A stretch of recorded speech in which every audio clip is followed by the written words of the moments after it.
Coucou mes choup-choup, comment allez-vous aujourd'hui? Moi très bien, même si j'ai l'impression que tous les éléments se sont alignés pour que je ne fasse pas cette vidéo. Genre il y a tout qui se passe, quelqu'un sonne à la porte, mes chats vont dans la litière, dès que j'appuie sur on il se passe une catastrophe. Donc on espère que cette fois-ci ça va marcher, hein. Aujourd'hui on se retrouve pour une vidéo dont je vous parle depuis longtemps, que j'avais très envie de faire, une vidéo update, film et série. Oui, ça y est, enfin. Alors j'ai une carte illimitée cinéma depuis quelques semaines, 2 semaines je crois, et j'en profite, j'y vais très souvent et j'adore ça. Alors je vais juste vous dire 2 petites choses avant de commencer ce long compte rendu, parce que j'ai quand même vu pas mal de choses également. Chose numéro 1, je parlerai pas forcément de films qui viennent de sortir, hein. Si par exemple j'ai découvert un film sur Netflix, ou je reste comme ça, si j'ai découvert un film sur Netflix qui est sorti en 93 et qui m'a plu ou que j'ai envie de vous en parler, je vous en parle, hein, d'accord, ou même s'il m'a pas plu d'ailleurs, hein. Et deuxième chose, je ne suis pas professionnelle, c'est-à-dire que c'est une vidéo vraiment juste pour communiquer avec vous, pour échanger, comme je le fais pour les comptes rendus lecture. Il n'y a aucune prétention de ma part. Si je vous dis que j'ai trouvé un film excellent, ça ne veut pas dire qu'il l'est, hein. Si j'ai trouvé un film à chier, ça ne veut pas dire qu'il l'est non plus, voilà, c'est subjectif. Je vais pas manquer à le répéter toutes les 2 secondes, hein, donc voilà, il faut partir du principe que c'est comme un compte rendu lecture. Je vous dis ce que j'ai pensé du film ou de la série, et après, à vous de me dire en commentaire ce que vous en avez pensé si vous l'avez vu, si vous êtes d'accord, si vous n'êtes pas d'accord. C'est justement ça qui est intéressant, d'échanger, de comprendre ce qu'on a pu ressentir les uns les autres, comme pour la lecture, c'est exactement la même chose. Évidemment, tout ça dans la bienveillance et le respect, hein. Il est hors de question que quelqu'un arrive en commentaire et dise « Mais tu dis trop de la merde, franchement, ce film-là, il était trop bien, toi t'as rien compris ?» Et il sera dégagé, hein. Par contre, si quelqu'un vient me dire « Ah bah moi j'ai beaucoup aimé parce que tel acteur, j'ai trouvé qu'il me faisait penser à ça, ça m'a fait ressortir telle émotion », là oui, là on discute, là il y a débat, et c'est ça que je veux. Donc n'hésitez surtout pas à laisser des commentaires si vous avez vu certains films dont je parle ou certaines séries, à donner votre opinion et à développer votre avis pour pouvoir échanger les uns avec les autres. Évidemment avec moi également, hein, ça sera comme toutes les autres vidéos, je répondrai à vos messages. Mais voilà, toujours en gardant du recul. C'est un film, c'est une série, c'est pas votre vie qui est en jeu, et c'est que mon avis, d'accord? On peut commencer? Non, parce que je préfère prévenir, je sais qu'il y en a certains, bon, normalement vous êtes bien éduqués, je vous ai bien formés, mais bon, on sait jamais, des fois il y en a qui chauffent. Maintenant que c'est fait, attaquons tout de suite. Le premier film dont je veux vous parler, c'est A Star is Born. Et mon Dieu, je l'ai adoré. C'est un film pour moi qui est vrai, qui est sensible, enfin, je vous dis vite fait de quoi ça parle sans spoiler le moins du monde, je vais essayer vraiment. En gros, c'est l'histoire d'Ali, hein, jouée par Lady Gaga, qui est une jeune femme qui chante pour le plaisir dans un cabaret après le boulot, et son boulot l'emmerde, voilà, c'est un boulot alimentaire vraiment avec des collègues pas forcément agréables, à part un avec qui elle est pote. Et à un moment, elle rencontre Jackson, donc joué par Bradley Cooper, hein, le fameux. Et voilà, leur relation se développe, et j'en dis pas plus. Voilà, donc ils se développent dans le milieu professionnel, le milieu personnel, enfin voilà, c'est vraiment l'histoire de ces 2 personnages-là, Jackson et Ali, qui se rencontrent et qui évoluent. Voilà. Pour ceux qui l'ont vu, vous pouvez être témoins, j'ai vraiment spoilé le moins possible. Alors, qu'est-ce qui a fait que j'ai adoré ce film? Alors, je pense qu'en tout premier lieu, on peut mettre les musiques. Je suis sortie du cinéma, je suis rentrée à la maison, j'ai commandé la BO tout de suite. Enfin vraiment, genre les musiques sont incroyables, et le fait de les avoir découvertes avec le film, j'ai pas été spoilée avant, ça rajoute vraiment quelque chose, parce que quand ils chantent, que ce soit Bradley Cooper ou Lady Gaga, il y a une émotion incroyable. Vraiment, les musiques sont incroyables. Alors, vous pouvez ne pas aimer le style comédie musicale, là ça transparaît pas vraiment comme ça, puisque c'est l'histoire de 2 chanteurs, donc vous avez plutôt du rock en fait, c'est pas, ils chantent pas en se parlant si vous voulez, c'est vraiment les chansons qu'ils font sur scène, ou qu'ils font genre pour s'entraîner, ou pour répéter, vous voyez, donc c'est pas l'esprit comédie musicale, même si c'en est peut-être une quand même, du coup vu qu'il y a de la chanson, je sais pas trop dans quel genre on peut le mettre, mais les musiques sont divines. Le deuxième point qui m'a fait l'adorer, ce sont les acteurs. Bradley Cooper et Lady Gaga sont incroyables. Mais vraiment, alors j'étais pas fan des 2 avant d'y aller, c'est-à-dire que Lady Gaga, bon évidemment je connaissais quelques chansons à elle que j'écoutais de temps en temps, mais enfin j'étais loin d'être une fan, hein, et enfin je m'en foutais quoi, c'est pas, je m'en fous. Et Bradley Cooper, je savais qu'il faisait fantasmer des milliers de jeunes femmes, mais moi c'est pareil, je ne savais même pas sa tronche, c'est pour vous dire, donc j'y suis vraiment allée sans aucun a priori, j'avais juste entendu dire que le film était excellent, donc il n'y avait aucun fanservice de ma part, mais les 2 jouent vraiment très bien, vraiment très très très bien. Après, je pense que la seule chose qui me détache un petit peu du film, justement, c'est le personnage de Jackson. Alors Bradley Cooper joue extrêmement bien, c'est pas son jeu d'acteur qui est en cause, c'est vraiment que le personnage, pour moi, m'a pas agacé, mais je m'en suis sentie loin tout au long du film. J'ai pas réussi à avoir d'empathie pour lui, vraiment. J'ai eu des fois des petits moments de pitié ou d'attendrissement, mais c'était très bref. Mais j'étais en opposition totalement subjuguée par Lady Gaga. Pour moi, elle l'éclipse en fait. Elle éclipse Bradley Cooper, et le personnage de Lady Gaga, donc Ali, est incroyable, et Lady Gaga est une actrice extraordinaire. Alors je me demande s'il y a des parts du personnage d'Ali dans la vie de Lady Gaga, vous voyez, s'il y a un petit mélange de sa vie perso dans le film, parce que purée comment elle la joue, mais c'est fou. Pour moi, elle est folle. Enfin, en tant qu'actrice, c'était une prouesse ce qu'elle a fait. Et elle mérite un Oscar. Et encore une fois, je le dis, c'est... je n'y connais rien, je ne connaissais pas Lady Gaga avant ni rien, mais genre l'émotion qu'elle m'a donnée, il y a un moment, pendant la chanson Shadow, pour ceux qui connaissent, comme ça ne spoilera rien, ce moment-là m'a fait pleurer au milieu du ciné. Alors c'est pas triste, hein, mais cette chanson au cinéma, avec le son, son visage en gros plan, oh la vache, c'est... Pour moi, en fait, ce film, il m'a fait découvrir, bon déjà, un album de musique extraordinaire que j'écoute tout le temps aux grandes dames du Cux qui n'en peut plus, et surtout Lady Gaga. Ça m'a donné envie de la découvrir en profondeur et de vraiment savoir plus sur elle, parce qu'une femme qui peut jouer aussi bien et mettre autant d'émotions, c'est qu'elle a beaucoup à donner, clairement. Ça se voit que c'est une femme qui a beaucoup à donner, ça m'a donné envie de m'intéresser à la chanteuse. Donc vraiment... même si vous n'aimez pas Lady Gaga ou que vous vous en foutez ou quoi, c'est un très beau film. S'il est encore distribué dans vos cinémas, je sais qu'il est encore dans le mien, n'hésitez pas à y aller si vous avez l'occasion, il est à voir sur grand écran. Il y a des films que franchement tu peux voir sur grand écran ou chez toi, ça change pas grand chose. Lui sur grand écran, ça a vraiment de la gueule. Ça a vraiment, t'as la musique à fond, ça t'emporte, t'es sur scène, enfin c'est génial et il est vraiment à voir, vraiment. Le second film, je l'ai vu avec le Cux quelques jours après le premier, et c'est également un film musical, et c'est Bohemian Rhapsody réalisé par Bryan Singer. Alors oui, encore un film musical, et le Cux voulait absolument le voir, moi j'étais très curieuse également. Le groupe de Queen fait partie pour moi des références musicales, bah pour le Cux aussi, c'est pour ça qu'il voulait y aller, hein. Et j'étais très curieuse de voir ce qu'il pouvait en faire, et j'avais un petit peu peur aussi que ce soit longuet, vous voyez. Et en fait, je l'ai encore plus aimé que Star is Born. C'est possible. Alors pour vous donner une idée, c'est vrai que je mets pas de note au film, je dirais que Star is Born, je mettrais 17 sur 20, 18, 17 sur 20 sur Star is Born, et celui-là je pense qu'il a 18 et demi même. Il m'a cloué sur place, j'ai pleuré, bah, de toute façon pour moi pleurer c'est un gage de qualité hein, chez moi, hein, mais il est très très bien fait. Rami Malek qui joue Freddie Mercury est incroyable, enfin il m'a transporté, et je pense que c'est ça qui fait la différence pour moi, qui le met un peu au-dessus de Star is Born. Dans le Star is Born, il y a... enfin Ali m'a transporté dans son personnage, mais je l'étais moins par Jackson, vous voyez, pour moi il y avait quand même un clivage qui me maintenait sur terre un petit peu, on va dire. Là, pour le coup, le film est entièrement axé sur Freddie Mercury, bon, on voit évidemment c'est les autres membres du groupe de Queen, le producteur, etc., mais c'est quand même, c'est la vie de Freddie Mercury, vous voyez, c'est vraiment lui, et mon Dieu, mais l'acteur, il m'a touché, mais... C'était incroyable. J'ai vu un homme, et encore une fois, c'est fort, enfin, j'en ai quand même vu beaucoup des films dans ma vie, tu vois, et c'est rare que j'ai eu cette émotion-là.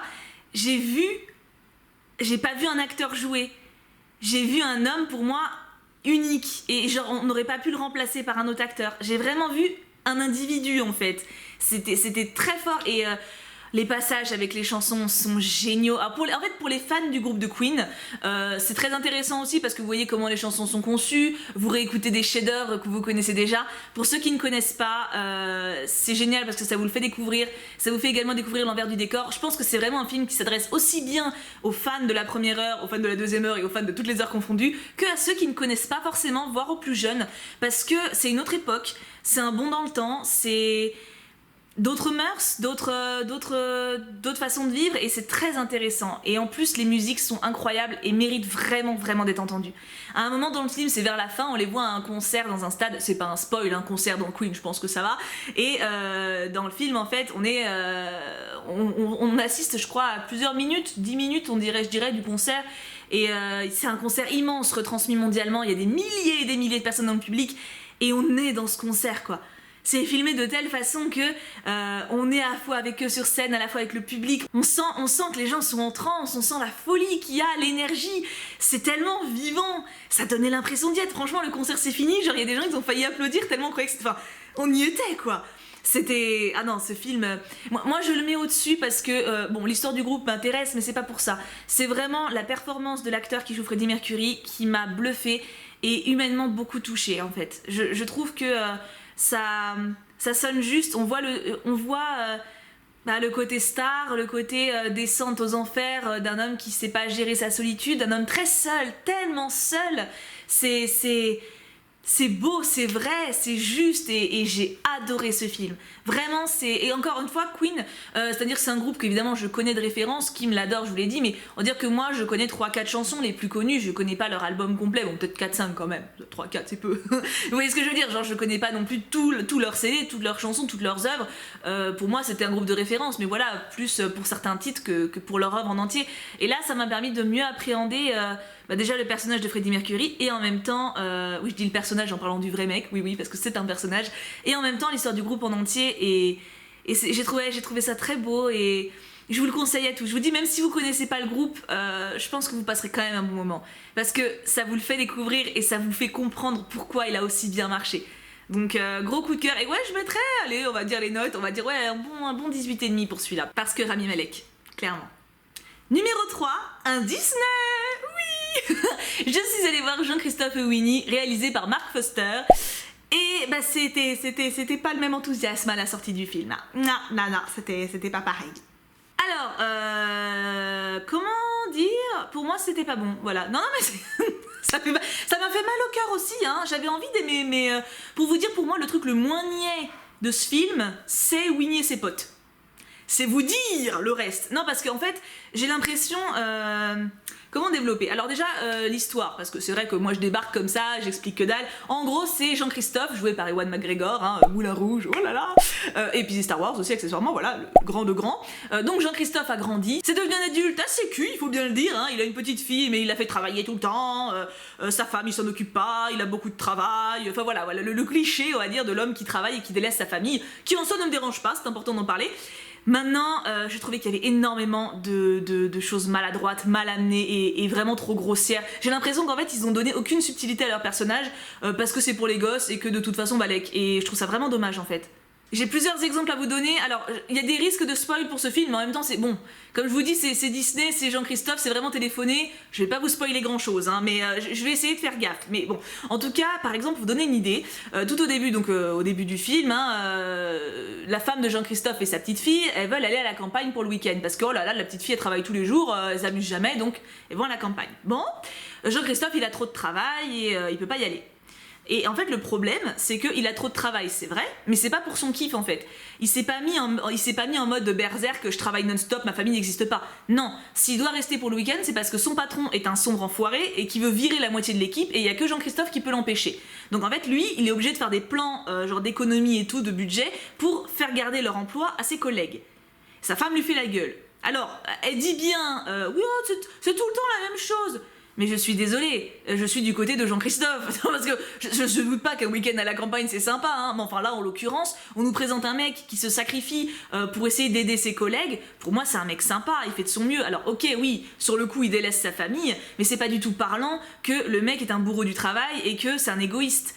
Ou tu vois, qui s'est mis dans sa bulle. Pour le coup, on voit un mec qui est dans la merde et qui essaie de s'en sortir, en fait.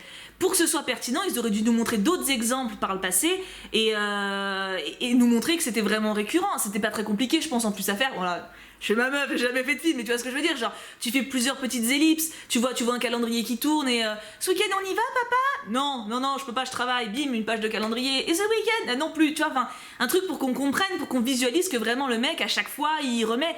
Là, en l'occurrence, t'as l'impression que franchement, limite sa femme, elle pourrait le soutenir un peu, quoi, parce que le pauvre, il doit se taper, il a une pression monstre sur les épaules, quoi, et c'est pas lui qui se la met.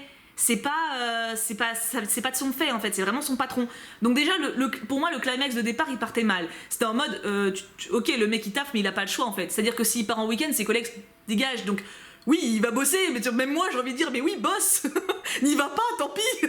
Enfin, tu vois donc déjà niveau empathie je ressentais pas ce qu'il fallait à ce moment là du film. Mais bon après c'est peut-être moi qui suis trop vieille, je ne sais pas, mais là pour moi ça a pas marché. Et après bon alors là je vais spoiler, donc je vais vous mettre là, on peut se retrouver si vous voulez pas être spoilé, mais enfin honnêtement je vous dis vous loupez rien, hein, mais bon là après en fait c'est la fin qui m'a vraiment dérangée, donc si vous voulez pas être spoilé rendez-vous là, voilà.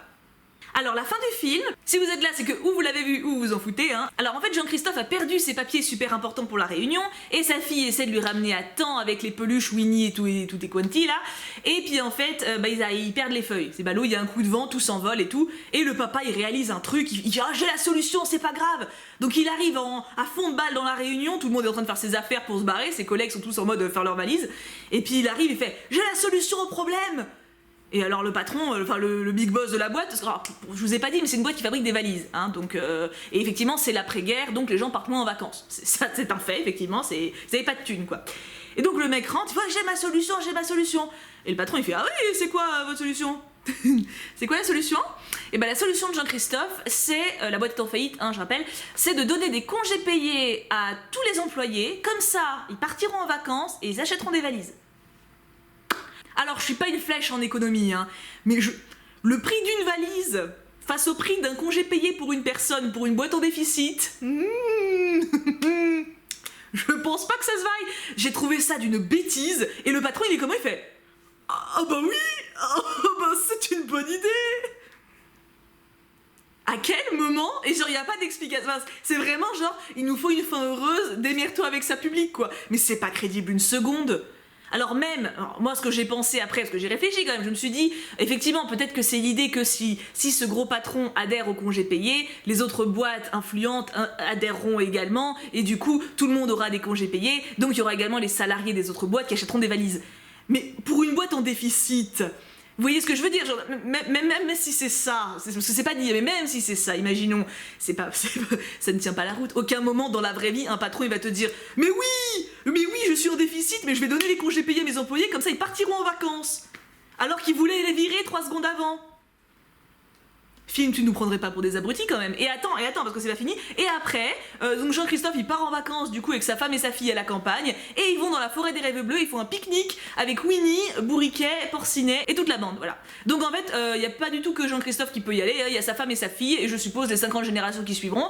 Alors ça c'est pareil, je trouvais ça d'une bêtise. Enfin, pour moi, à la limite, tu pouvais jouer sur le fait qu'il y avait que Jean-Christophe qui pouvait les voir, et ou alors que même on savait pas jusqu'au bout si c'était Jean-Christophe qui les imaginait ou si c'était la vérité. Mais là du coup il n'y a plus aucune magie, il n'y a plus aucun suspense, tu sais que c'est vrai, quoi. Je veux dire, à partir du moment où tout le monde va dans le pays et fait un check en buvant une bière, forcément que c'est vrai. Donc c'est les deux trucs de fin, le film c'est fini, j'étais en mode ah ouais quand même, ah non mais il nous prend vraiment pour des abrutis. Donc du coup voilà, j'ai pas été emballée. Et voilà, fin des spoils. Je ne dirai plus rien à ce sujet. Du coup, alors un autre truc pour Jean-Christophe, hein, les peluches par contre étaient très bien, enfin les peluches. Marketing. Winnie, Bourriquet, Porcinet, Coco Lapin, Maître Hibou, ils sont mignons, ça le fait, les voix des persos le font, ils sont sympas, ils sont fidèles à eux-mêmes. J'avais peur justement avant de voir le film d'avoir un surplus de naïveté et de bêtises, parce que bon, ils brillent quand même pas par leur, par leur réactivité, le groupe, hein. Et en fait pas du tout. Pour le coup, j'ai trouvé justement que le bon truc du film, c'est le groupe de ces personnages-là. Ils sont bien rendus, leur esprit est respecté, ils sont mignons, sans en faire 3 caisses. J'ai vraiment aimé ce qu'ils incarnaient, la façon dont ils étaient incarnés également. Donc pour moi le gros plus du film c'est la bande de personnages. Maintenant ce qu'ils ont fait autour, j'ai trouvé ça nul. Voilà, honnêtement je trouvais ça bâclé. Ils ont vraiment pris... Si vous voulez voir un père qui travaille trop et qui délaisse ses enfants, regardez Mary Poppins. Il y a 1000 fois plus de sens dans Mary Poppins. Clairement, genre, il s'en rend compte petit à petit, il y a une évolution du personnage, il y a vraiment la pression de la société, sa pression à lui, c'est beaucoup plus justifié, beaucoup plus profond. Donc voilà, si vous voulez voir un bon film de ce genre là, regardez Mary Poppins et Jean-Christophe et Winnie. À la limite, regardez-le une fois pour voir les peluches parler, c'est pas les peluches, mais vous voyez ce que je veux dire, mais pour voir l'équipe parler, la petite bande et les trouver mignons. Mais sinon, pour moi, il n'y a aucun intérêt et je le reverrai pas. Et ouais. Dernier film vu au cinéma pour cette vidéo, First Man, réalisé par Damien Chazelle. C'est l'histoire de Neil Armstrong, donc joué par Ryan Gosling, le beau, l'unique, le talentueux, n'est-ce pas, qui donc, vous connaissez, hein, c'est l'astronaute qui est parti sur la Lune, qui a fait le premier pas dessus et qui a dit un petit pas pour l'homme, un grand pas pour l'humanité. Et là, on a un film de 2h40, 1h40, je ne sais plus, mais qui est beaucoup trop long, pour nous raconter ce bonhomme. Voilà, comme vous pouvez vous en douter, j'ai pas aimé. Alors pour le coup j'y suis allée avec le Cux, Pouet Pouet et Archie qui sont 2 animateurs sur le serveur que j'embrasse très fort, je les aime.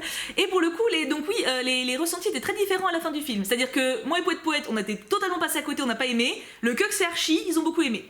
Donc je pense, après discussion, parce qu'on en a parlé pendant grave longtemps après, pour l'aspect scientifique c'est intéressant. Effectivement on apprend des choses, on apprend comment on en est arrivé à réussir à aller sur la Lune, quelles sont les étapes qui sont arrivées, etc.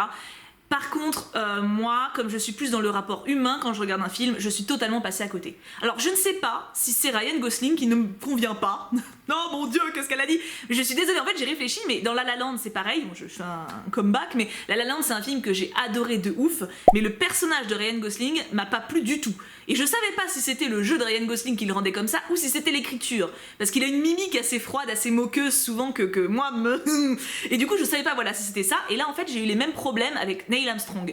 Il joue quelqu'un de froid, pour moi d'antipathique. J'ai eu aucune sympathie pour le personnage à aucun moment. J'ai eu 2-3 moments de compassion, mais léger, vraiment. J'en avais plus pour sa femme qu'on voit 2 secondes, d'ailleurs jouée par Claire Foy, que j'adore, qui a joué la reine Elisabeth dans The Rain, qui est une série géniale, bref. Donc oui, voilà, j'avais plus de compassion pour sa femme et les gamins, et même la femme du voisin et le voisin, que pour Neil Armstrong. Et le problème, c'est que le film entier est axé sur lui, et que moi, il me sortait par les naseaux, en fait. J'en pouvais plus, il m'énervait, j'avais envie de le secouer, de lui dire de s'occuper de ses gosses, de s'occuper de sa femme, et d'arrêter de faire cette gueule, de déterrer. Il m'énervait, franchement, il m'énervait. Et du coup, j'ai pas réussi à rentrer dedans.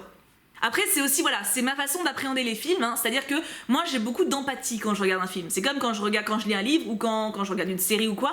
Moi, je suis vachement dans le sentiment, dans l'affect. Et là, pour le coup, encore une fois, je ne sais pas si c'est le personnage qui a été écrit comme ça ou si c'est le jeu de Ryan Gosling, mais j'ai pas réussi à adhérer à ce mec. Rien à foutre, quoi. Rien à foutre. Et un autre truc qui m'a détaché beaucoup du film, c'est la façon de filmer. C'est énormément filmé caméra à l'épaule, très très très près, c'est-à-dire genre comme ça, tu vois. Et il y a un moment, genre des fois c'est utile. Par exemple, tout au début, on voit Neil Armstrong dans une capsule, pas dans l'espace mais dans l'atmosphère, juste à la frontière de l'atmosphère. Et la caméra est très très près de lui. Et là, on sent l'atmosphère un peu...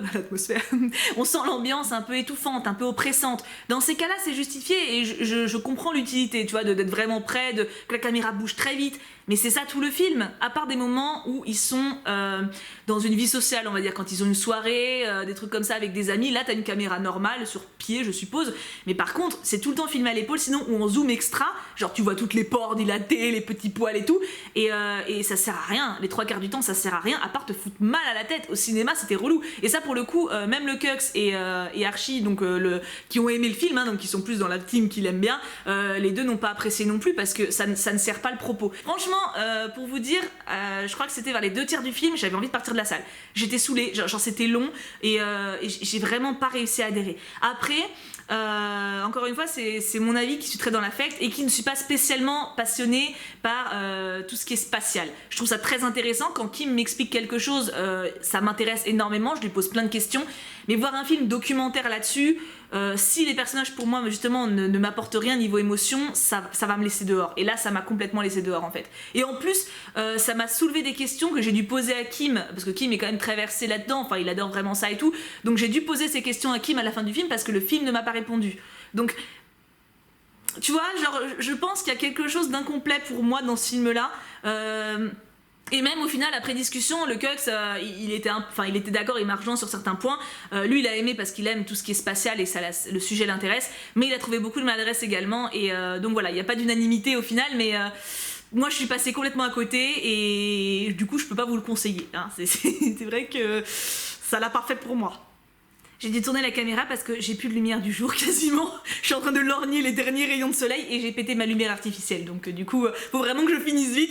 Je finis du coup rapidement. J'ai plus grand chose à vous présenter. Juste un film que j'ai découvert très tardivement grâce à ma Pharos d'amour, une de mes modos, Les Animaux Fantastiques. Oui, parce que le 2 vient de sortir, j'avais pas vu le 1 et elle a réussi à me procurer le 1 en version digitale. Vous savez, dans les Blu-ray, quand on achète, des fois il y a un truc version digitale offert. Elle m'a donné le code, j'ai pu le voir, j'étais très contente. Donc Les Animaux Fantastiques, réalisé par David Yates, sorti en 2016, donc ça fait quand même 2 ans, j'ai du retard.